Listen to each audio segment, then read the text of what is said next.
Hi, this is Vinod Madhavan. So first of all, I have to say about my education. I have completed BA Computer Science Engineering at the 2016.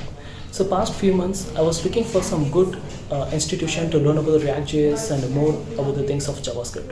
So basically, even though I have learned the computer science engineering, but I'm not from the coding background.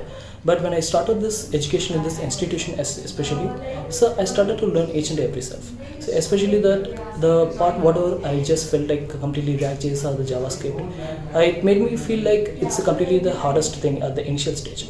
But after the few months or the days, because of the modules practice and other things, so it made me completely feel like it's very easy. So anybody can easily learn the codings. So and other things also, they personally helped me to get this job opportunities. Now I just finally placed in some good company.